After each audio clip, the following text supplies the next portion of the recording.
name is Dr. Richard Mohammed, originally from Trinidad and Tobago.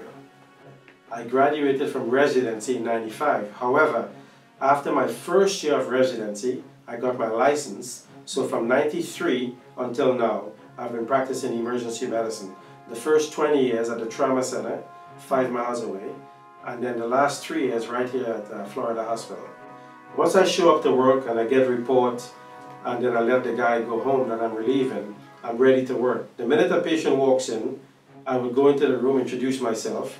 Within 2 minutes, I will know exactly what I need to do with that patient, if that patient is going to go home, if that patient is going to be admitted.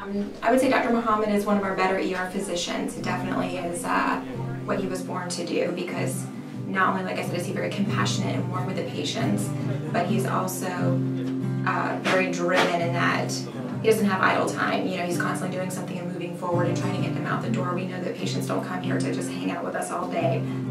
I appreciate Dr. Mohammed's sincerity. That's one thing I respect the most about him. He will tell the patient, he doesn't beat about the bush, and he will tell them what's actually going on. Working in the ER, you realize life is very, very fragile. You know, one day you're here, next day you're dead, you're gone. So I live like if it's my last day. Well, definitely being married to an ER doctor is very challenging. First of all, his work is not a normal 9-to-5 job. It's shifts, different shifts. So it's not very easy to plan family time and schedule things. So it's very hard to manage the schedule of the family and with him, to try to include him. Well, the thing that frustrates me the most is that he can't sit still. He has to be doing something all the time, whether it's on the computer or in the yard with his peppers. He's so proud of those hot peppers, or any little project. That's the thing that infuriates me the most. He can't sit still. But then again, that's what makes him a good ER doctor. But we definitely try to take weekends. We'll do weekends away. We do more lunches, date lunches together, because, you know, it's not so the kids are in school, it's quiet, but it's hard to still, believe it or not, it's hard to have those quiet moments and time, but we try. I was working 3 to 11 at the trauma center. The worst nightmare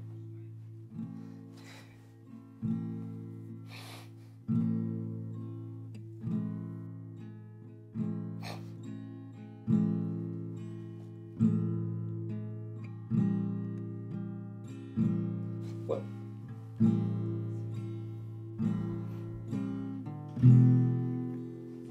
Sorry, so the worst nightmare of any doctor is their family.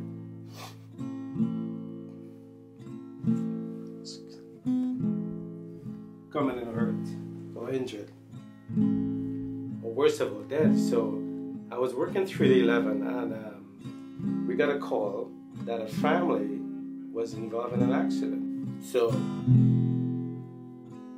paramedics said it's a wife, a family, a wife, a mother, and 4 boys.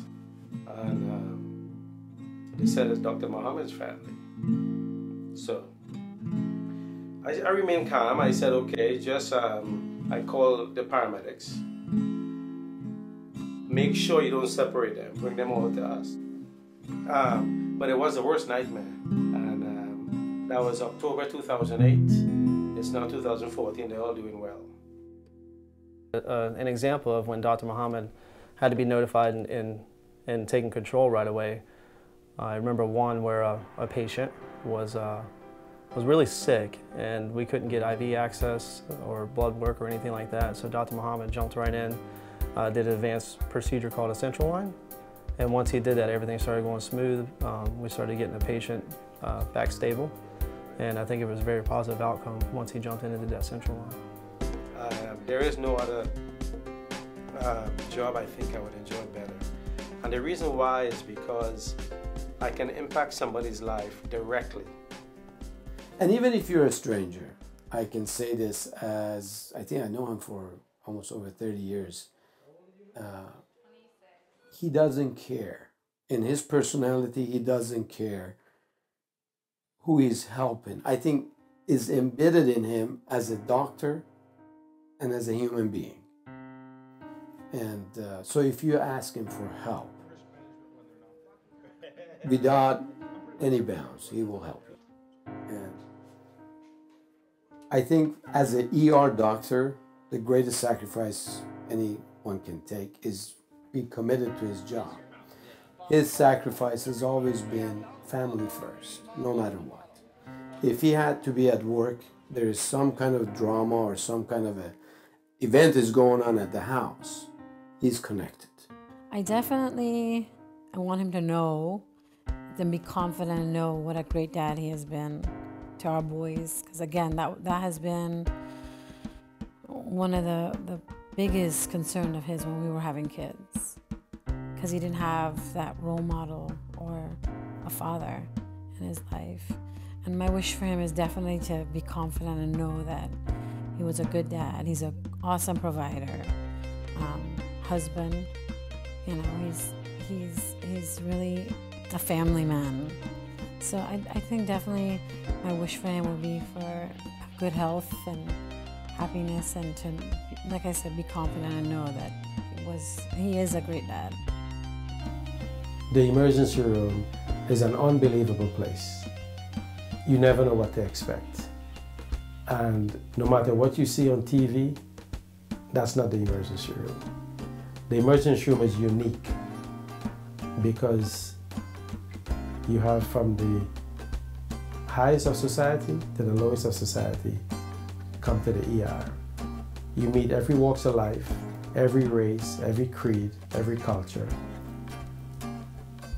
And so it's an unbelievable place, very unique.